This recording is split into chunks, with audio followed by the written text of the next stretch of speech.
Hello friends, कैसे हैं आप लोग। आपका स्वागत है हमारे यूट्यूब चैनल फोकस विद गुरुजी के ऊपर। दोस्तों, परीक्षा मंथन करंट अफेयर सीरीज़ हम चला रहे हैं। इसके पिछली वीडियो में हमने देखा था नेशनल इश्यूज़, राष्ट्रीय मुद्दे, जिसमें हमने काफ़ी टॉपिक जो है कवर कर लिया था। आज हम बचे हुए टॉपिक को कवर करेंगे, ठीक है। अब ये बुक इतनी इंपॉर्टेंस क्यों है दोस्तों, इसके ऊपर भी मैंने एक वीडियो बनाया हुआ है। शुरुआत का एक वीडियो है परीक्षा मंथन के ऊपर, क्यों क्यों इतना ये पसंदीदा बुक है ये, स्पेशली पीसीएस वालों के लिए और आईएएस वालों के लिए। और सबसे ज़्यादा इम्पोर्टेंस तो उन लोग के लिए ये है दोस्तों जो हिंदी बेल्ट के हैं, जो करंट अफेयर में पढ़ने में काफ़ी दिक्कत आती है। तो ये हिंदी की एकमात्र एक ऐसी बुक है, एक ऐसी मैगज़ीन है करंट अफेयर सीरीज़ के लिए, तो काफ़ी ज़्यादा इंपॉर्टेंस है। तो अगर आप नहीं देखें तो उसका डिस्क्रिप्शन में हम लिंक दे देंगे, आप जाके वो वीडियोस देख सकते हैं। और जो पहला सेगमेंट है इस बुक का वो है नेशनल इश्यूज़, राष्ट्रीय मुद्दे, उसका भी हम आपको लिंक दे देंगे। पहला वीडियो आ चुका है हमारा, ऑलमोस्ट हमने काफ़ी टॉपिक कवर किए हैं। आज हम बचे हुए टॉपिक को कवर करेंगे, ठीक है। उसके बाद फिर हम शुरू करेंगे इंटरनेशनल इश्यूज़, अंतर्राष्ट्रीय मुद्दे। तो चलिए दोस्तों शुरू करते हैं। लेकिन हाँ दोस्तों, एक बात और, जिस तरीके से हम मेहनत कर रहे हैं दोस्तों, वीडियोस जो है डेली बेसिस पे हम अपलोड कर रहे हैं एग्ज़ाम को ध्यान में रखते हुए, क्योंकि अक्टूबर में एग्ज़ाम है पीसीएस और आईएएस दोनों का। तो टाइम ज़्यादा नहीं बचा है तैयारी के लिए, और करंट अफेयर काफ़ी मैटर करता है किसी भी एग्ज़ाम क्रैक करने के लिए। तो दोस्तों हम चाहते हैं ये वीडियो ज़्यादा से ज़्यादा लोगों के पास पहुँचे, तो आप इसमें आप मदद करिए और ज़्यादा से ज़्यादा आप शेयर करिए, ताकि लोग सब्सक्राइब करें और इसको देखें। और बेल आइकन को प्रेस ज़रूर करिएगा, ताकि आने वाले जो भी नोटिफिकेशंस है इससे रिलेटेड वो आपको तुरंत मिल जाए। साथ ही साथ हम अदर सब्जेक्ट की भी सीरीज़ चला रहे हैं, सब पॉलिटी की सीरीज़ चल रही है। काफ़ी वीडियोस मैंने कवर कर लिया, उसमें काफ़ी टॉपिक कवर कर लिया है, काफ़ी वीडियोस आ चुके हैं। प्रियम्बल, फंडामेंटल राइट्स, डीपीएसपी, ये सब चीज़ें हम कवर कर लिए, हिंदी में है स्पेशली। आप उसको जाकर देख सकते हैं, लिंक आपको मिल जाएगा डिस्क्रिप्शन में। तो चलिए दोस्तों, ज़्यादा लेट ना करते हुए हम शुरू करते हैं आज के टॉपिक नेशनल इश्यूज़ के ऊपर। दोस्तों, हमने जो है इसके पहले वीडियोस में काफ़ी टॉपिक कवर किया था, वहीं से आगे बढ़ाते हुए आज हम देखते हैं लोकपाल के ऊपर। ये टॉपिक इसमें दिया हुआ है लोकपाल जो है, इसके ऊपर कुछ नियम में और प्रारूप में चेंजिंग हुए हैं, ठीक है। 2020 में लोकपाल शिकायत नियम 2020, इसके तहत दोस्तों ये कहा गया कि दोस्तों कुछ चीज़ें इसमें इम्पोर्टेंस पॉइंट है। क्या है, आइए देखते हैं इम्पोर्टेंट पॉइंट। कि अगर कोई क्लेम करता है, सबसे पहले लोकपाल है क्या, ठीक है। इसको ओम्बुड्समैन क्यों कहा जाता है, ये सब चीज़ें आप पॉलिटी में पढ़ सकते हैं, हम आपको पॉलिटी में आप जाकर देख सकते हैं। ओम्बुड्समैन दोस्तों, ये जो कंसेप्ट है, ये आप जो स्कैंडिनेवियन कंट्रीज़ है, नॉर्वे, स्वीडन, आइसलैंड, यहाँ से लिया गया है।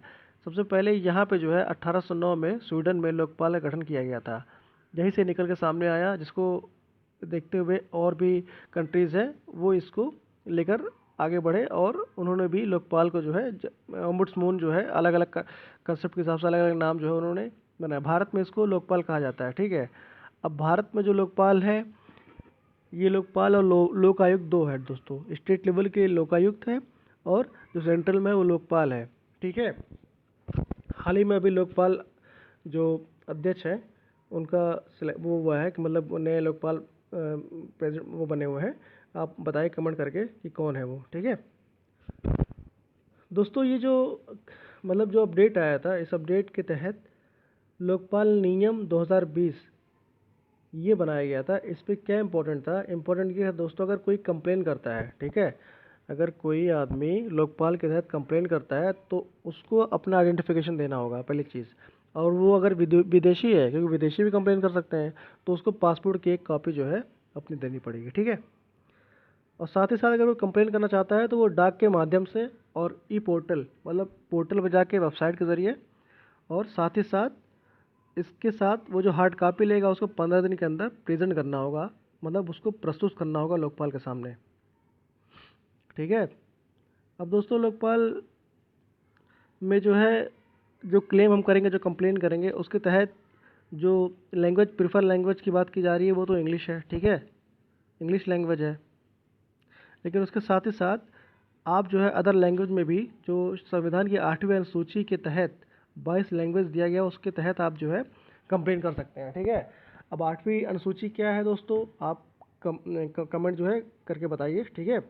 8वीं अनुसूची में दोस्तों, 8वीं अनुसूची के तहत क्या बात की जाती है, और जो क्या नाम है, कितने लैंग्वेज जो है उसमें हमारे आते हैं, ठीक है, और कौन कौन से हैं, ये आप कमेंट कर सकते हैं।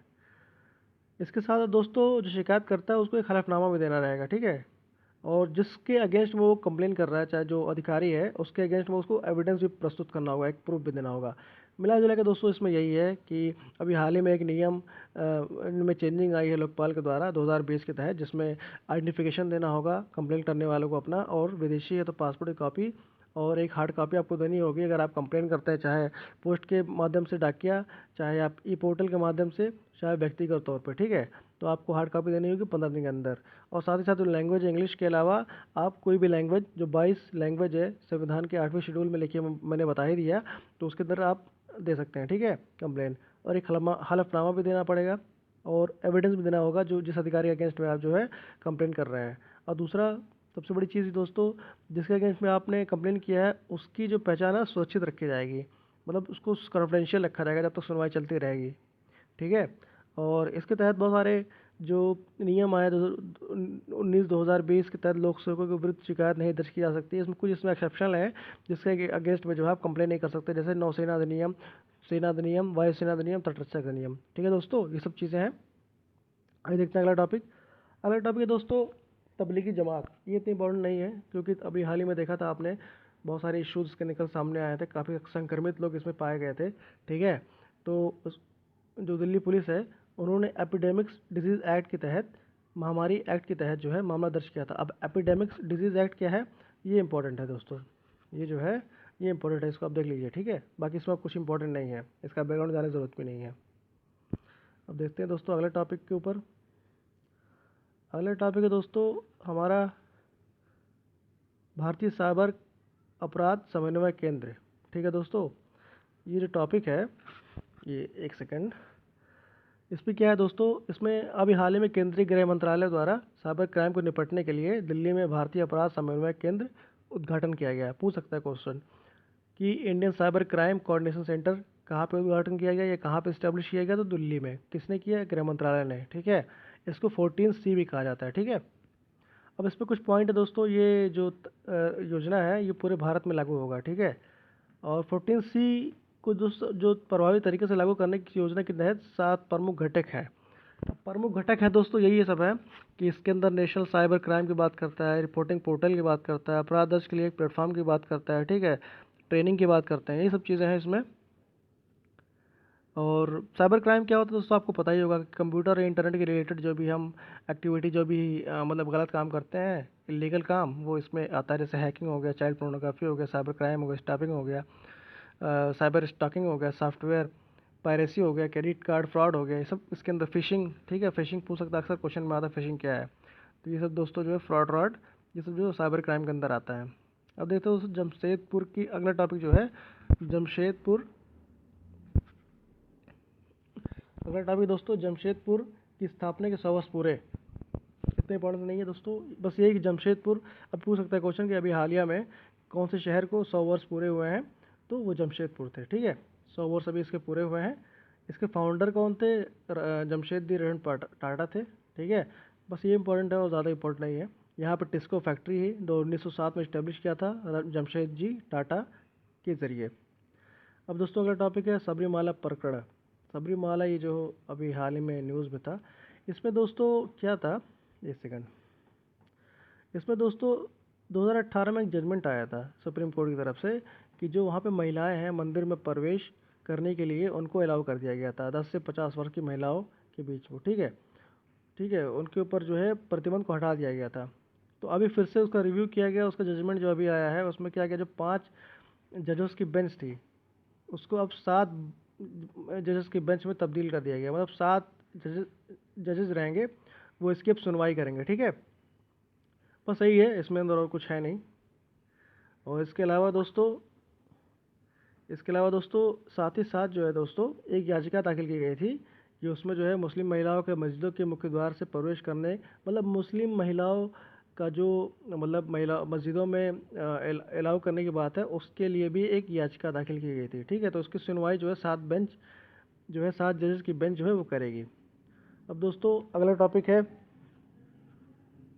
भारतीय रेल का प्रथम अपशिष्ट ऊर्जा संयंत्र। इसमें दोस्तों ये बात करता है कि अभी हाल ही में जो है भारत रेलवे ने एक ऊर्जा संयंत्र बनाया है, मतलब वेस्ट टू एनर्जी प्लांट, जिसके तहत ये जो है वेस्ट को मतलब अपशिष्ट कर सकता है। ठीक है, तो इस पे पूछ सकता है दोस्तों अभी हाल ही में भारतीय रेलवे ने कहाँ बनाया, तो ये दोस्तों बनाया भुवनेश्वर में, उड़ीसा के मैनचेस्टर कैरेज के पास। ठीक है, अब दोस्तों आग इसमें कुछ पॉइंट है, जैसे ये कितने कितने मतलब कितना जो है क्या कहते हैं कितने किलो तक जो है ये कर सकता है, तो 500 किलोग्राम अपशिष्ट परिशोधन जो है कर सकता है। 3 माह में ये तैयार किया गया है। ठीक है, अब अगला टॉपिक है दोस्तों महादायी परियोजना। ये है आपका महादायी परियोजना। इसके अंतर्गत दोस्तों कालासा बंदूली नाला सिंचाई परियोजना, कलासा बंदूली माला जो है महादेई बेसिन है, महादेई नदी है, उसका ये सहायक नदी है। ठीक है, ये बात करता है कर्नाटक में पेयजल की बात करता है। तो उसी के तहत जो है ये एक मतलब एक डिसीज़न लिया गया है कि हाल ही में जो है ये काफ़ी इश्यूज बढ़ गया है 20 सालों में। तो उसी के ऊपर जो है ये इंटर स्टेट जो है रिवर डिस्प्यूट की बात करता है, अंतर्राज्यीय नदी जल विवाद। अभी आप देख लीजिएगा दोस्तों, अंतर्राज्यीय नदी जल विवाद का जजमेंट जो है कहाँ पे होता है। ठीक है, ये डिस्प्यूट जो है ये कौन कर, दो स्टेट के बीच में अगर कोई जल विवाद होता है तो उसका जजमेंट, उसका फैसला कौन देता है, इंटर स्टेट रिवर काउंसिल जो होता है। ठीक है, तो इसी के तहत ये बात की जा रही कर्नाटक सरकार द्वारा हाल ही में राज्य में 3 जिलों बेलगावी, धारावाड़ और कड़क में पेयजल आपूर्ति में सुधार करने के उद्देश्य से शुरू की गई थी, जिसके ऊपर दोस्तों ये डिस्प्यूट है, इसको सॉल्व करने की बात की जा रही है। ठीक है, अब दोस्तों अगला टॉपिक है, इसमें बात की जा रही है कि भारत में 5 वर्ष से कम आयु की लड़कियों की मृत्यु दर बहुत अधिक है।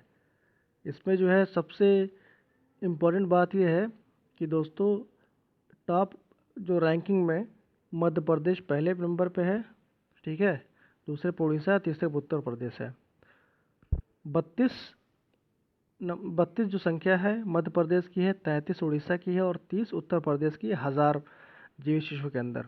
तो बस इम्पोर्टेंट यही है कि दोस्तों अभी हाल ही में जो है 5 वर्ष से कम आयु की लड़कियों की मृत्यु दर का रिपोर्ट आया है, उसमें पहले नंबर पे कौन सा स्टेट है जहाँ पर सबसे ज़्यादा मृत्यु दर है, तो वह है मध्य प्रदेश, दूसरा उड़ीसा और तीसरा उत्तर प्रदेश। ठीक है, बस यही है। अब एकल स्वास्थ्य अनुसंधान की बात की जा रही है दोस्तों, वन हेल्थ रिसर्च। इसमें वन हेल्थ रिसर्च की बात क्यों की गई है, इसलिए बात की गई है दोस्तों कि मतलब जैसे कुछ इश्यूज़ हैं रिलेटेड हेल्थ के लिए, प्राकृतिक इन्वायरमेंट की बात की जा रही है दोस्तों, इन्वायरमेंट प्रोटेक्शन की बात की जा रही है, ग्लोबल वार्मिंग की बात की जा रही है, सब प्रोटेक्शन के लिए one health mission, wild life animal की प्रोटेक्शन की बात की जा रही है, जंगली जानवरों की हेल्थ की बात की जा रही है, इन्वायरमेंट की बात की जा रही है, तो इसलिए वन हेल्थ की आवश्यकता पड़ी है। ठीक है, वन हेल्थ जो है आपको इसको जो है नाम दिया गया है, इसके तहत मतलब पहले 1950 के दशक में भारत वन हेल्थ की संकल्पना का प्रयोग किया गया है। ठीक है, अब आगे दोस्तों देखते हैं इसमें क्या है। इसमें दोस्तों ये बताया गया है कि मतलब एक डिजीज़ था कायासनूर फॉरेस्ट डिजीज़ KFD, ये बहुत डेंजर डिजीज़ था, जो इस समय कोविड-19 चला उससे कहीं ज़्यादा खतरनाक था ये। ठीक है, उस समय जो है मतलब इसके बारे में विविध क्षेत्रों में विशेषज्ञता रखने वाले संगठन जो थे रॉकफेलर फाउंडेशन, उन्होंने अनुसंधान किया था। ठीक है, जिसके तहत वर्तमान में आज राष्ट्रीय वायरोलॉजी संस्थान है, WHO, Bombay natural history society, ठीक है, वायरस अनुसंधान केंद्र पश्चिमी घाट के वनों में रोग वाहकों की खोज तथा मृत बंदरों के शवों का परीक्षण करता था। तो ये सब चीज़ें दोस्तों, इसमें खास बात यही है कि वन हेल्थ की नीति लागू करने की बात की जा रही है बस। ठीक है, जिसके साथ भारत में वन हेल्थ अनुसंधान को क्रियान्वित करने के लिए अंतर्राष्ट्रीय संस्थाओं के सहयोग की बात की जा रही है। साथ ही साथ जो हमारा Indian council medical research ICMR और सैनिक बल ये सब और विदेश मंत्रालय ये सब मिलकर काम करेंगे। अब दोस्तों अगला टॉपिक जो है महिलाओं स्थायी कमीशन पाने का अधिकार। ये थल सेना के अंदर जो है कमीशन की बात की जा रही है दोस्तों महिलाओं की। इसमें क्या था कि दोस्तों पहले जो है इसमें जैसे अल्प सेवा कमीशन था, SSC योजना के तहत महिलाओं को वर्ष में समयावधि के लिए थल सेना में कमीशन प्रदान किया जाता था। अब वो बढ़ा दिया गया। तो अभी हाल में जजमेंट आया है सर्वोच्च न्यायालय का, उन्होंने कहा है कि मतलब सर्वोच्च न्यायालय ने महिलाओं को स्थायी कमीशन में कमांड पोस्ट देने का आदेश दे दिया है। ठीक है, बस इतना इंपॉर्टेंस है। जो दिल्ली हाई कोर्ट का फैसले था उसको जो है कैंसिल करके मतलब उसका जो है विरुद्ध केंद्र सरकार द्वारा 10 वर्ष पूर्व दायर अपील की सुनवाई करते हुए दिया। मतलब पहले का जो जजमेंट है दिल्ली हाई कोर्ट का, उस फैसले के विरुद्ध केंद्र सरकार द्वारा 10 वर्ष पूर्व अपील जो किया गया था, उसको जो है हाल ही में सर्वोच्च न्यायालय ने अल्प सेवा कमीशन की योग्य महिलाओं को स्थायी कमीशन और कमांड देने की पोस्ट की गई थल सेना के अंदर। ठीक है, आइए देखते हैं दोस्तों सीडीएस, ये बहुत इंपॉर्टेंट है। सीडीएस क्या दोस्तों? Chief defence staff. अभी हाल ही में जो सरकार मतलब 2019 में दोस्तों 15 अगस्त को जो है हमारे प्राइम मिनिस्टर श्री नरेंद्र मोदी जी ने एक पोस्ट की बात की थी, सीडीएस चीफ डिफेंस स्टाफ नियुक्ति करने की बात। तो हाल ही में अभी जो है बिपिन रावत जो पूर्व सेना प्रमुख रह चुके हैं, उनको पहला चीफ डिफेंस स्टाफ नियुक्त किया गया। ठीक है, बस इतना ध्यान रखिएगा। 62 वर्ष के हैं अभी, 65 वर्ष तक इनको उस पद पर रहेंगे। अब सीडीएस क्या है दोस्तों? इसका जो अनुशंसा थी, रिकमेंडेशन था, कारगिल युद्ध 1999 के तहत की गई थी। ठीक है, और सीडीएस दोस्तों है क्या? इसकी इंपॉर्टेंट चीज़, इसमें इंपॉर्टेंट चीज़ है दोस्तों ये है कि सीडीएस जो है वो रक्षा मंत्री के लिए सलाहकार काम करेगा। ठीक है, और परमाणु कमान अधिकरण प्राधिकरण के सैन्य सलाहकार के रूप में भी काम करेगा। और सीडीएस जो है रक्षा मंत्री की अध्यक्षता वाली रक्षा अधिग्रहण परिषद जिसे कहते हैं डिफेंस एक्विजिशन काउंसिल, और एनएससी की अध्यक्षता वाली रक्षा नियोजन समिति का भी सदस्य, मतलब दोनों का ये सदस्य होगा, चाहे वो रक्षा अधिग्रहण परिषद हो और चाहे आपका रक्षा नियोजन समिति का हो, ये दोनों का सदस्य रहेगा। ठीक है, अब आगे दोस्तों देखते हैं। आगे है दोस्तों, मतलब एक चीज़ और इम्पोर्टेंट है दोस्तों, से पूछ सकता है कि चीफ डिफेंस स्टाफ का पहला रिकमेंडेशन तो ठीक है वो दिया गया था कारगिल युद्ध के टाइम, लेकिन एक समिति बनी थी दोस्तों, नरेंद्र चंद्र समिति ने सीडीएस की सिफारिश की थी। ये इंपॉर्टेंट है। अब आइए दोस्तों एनसीआरबी की बात कर लेते हैं। अगला टॉपिक है राष्ट्रीय अपराध रिकॉर्ड ब्यूरो, एनसीआरबी। ठीक है, नेशनल क्राइम रिकॉर्ड्स ब्यूरो। इसके तहत दोस्तों सिंपल यही है कि अभी हाल ही में उन्होंने अपना रिपोर्ट प्रस्तुत किया 2017 और 18 का, जिस रिकॉर्ड के तहत दोस्तों सबसे ज़्यादा जो क्राइम होने वाला जो राज्य है वो उत्तर प्रदेश है। ठीक है, पहली चीज़, जिसके तहत 50 मार्क अभी जो मामला है दोस्तों अपराध में एनसीआरबी में 50 लाख मामले दर्ज किए गए थे, जिसमें हत्या के मामले में 3.6% की कमी आई थी। ठीक है, ये आप ध्यान रखिए। और अपहरण के मामले में 9%, आप किडनैपिंग वगैरह जो है वो 9% बढ़ चुके हैं। और इसी के साथ साथ उत्तर प्रदेश जो है क्राइम में सबसे ऊपर है। ठीक है, जो महिला अपराध और बच्चों के प्रति अपराध के मामले में उत्तर प्रदेश सबसे ऊपर है। महिला के अपराध में दोस्तों पहले नंबर पे उत्तर प्रदेश, ठीक है, दूसरे नंबर पर महाराष्ट्र और तीसरे नंबर पे बंगाल है। और बच्चों के अपराध के मामले में दोस्तों पहले नंबर पे यूपी है। ठीक है, अब दोस्तों अगला टॉपिक देखते हैं, इंटरनेशनल नारकोटिक्स कंट्रोल बोर्ड। इसके तहत दोस्तों क्या है कि ड्रग्स और अपराध की बात करता है। जो ये रिपोर्ट है, United Nation office of drugs and crime, मतलब international narcotics control board drugs और अपराध संयुक्त कार्यालय ने जारी किया है। इसके तहत दोस्तों वही है कि इसमें बताया गया कि भारत जो है अवैध और लाइसेंस प्राप्त दवाओं का शीर्ष निर्माता होने के साथ ही इन दवाओं का तस्करी करने वाला शीर्ष देशों में से एक है। ठीक है, और इसके अनुसार दोस्तों एक रिपोर्ट के अनुसार भारत ने लाइसेंस प्राप्त दवा एवं संबंधित कच्चे माल के विनिर्माण, आयात, निर्यात संबंधित सांख्यिकी रिपोर्ट को तय सीमा, मतलब ये कह रहा है दोस्तों एक तय सीमा के तहत भारत ने लाइसेंस प्राप्त दवा और संबंधित कच्चे माल के विनिर्माण को जो है संयुक्त राष्ट्र कार्यालय के समक्ष प्रस्तुत नहीं किया। ये भी रिपोर्ट में कहा गया। तीसरा ये रिपोर्ट से पता चलता है कि वैश्विक स्तर पर ड्रग ट्रैफिकर द्वारा अवैध दवाओं के बजाय फार्मास्यूटिकल दवाओं की तस्करी की जाती है, जैसे गांजा, हेरोइन आदि, क्योंकि नियंत्रित फार्मास्यूटिकल्स दवाओं की तस्करी पर देशों द्वारा कम दंड दिया जाता है। ठीक है, दंड लगाया जाता है। अब दोस्तों एक बात की जा रही है, अगला टॉपिक है भाषा जनगणना की, लैंग्वेज सेंसस। इस पर कल्चरल के व्याप पे दोस्तों, कल्चरल दृष्टिकोण से दोस्तों जो हमारा भारत है उसको विविध आयामों वाला देश कहा जाता है। ठीक है, जहाँ भाषा, निर्जाति समूह, संस्कृति और रहन सहन को लेकर इतनी विविधता है, इसको एक दुनिया में संज्ञा भी दी जाती है। भारतीय भाषा जनगणना 2011 के अनुसार भारत की जनजातीय भाषाओं में प्रसार में कमी आई। ये इंपॉर्टेंट है दोस्तों। 2011 के अनुसार दोस्तों 2011 के अनुसार ये जो है आपका जनजातीय भाषाओं में कमी आई है प्रसार में।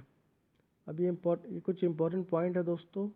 इसके तहत जो लैंग्वेज दी गई हैं उसमें कुछ कमी आई है उसमें, जैसे संथाली, बोडो, सेमा, फ़ोन, लाहौली, अनुसूचित सब परसेंटेज है। इसका जो है आप चाहे तो स्क्रीनशॉट ले लीजिए और चाहे तो आप जो है डाउनलोड कर लीजिएगा। हम इसका पीडीएफ टेलीग्राम पर दे देंगे, डिस्क्रिप्शन में लिंक है उसका।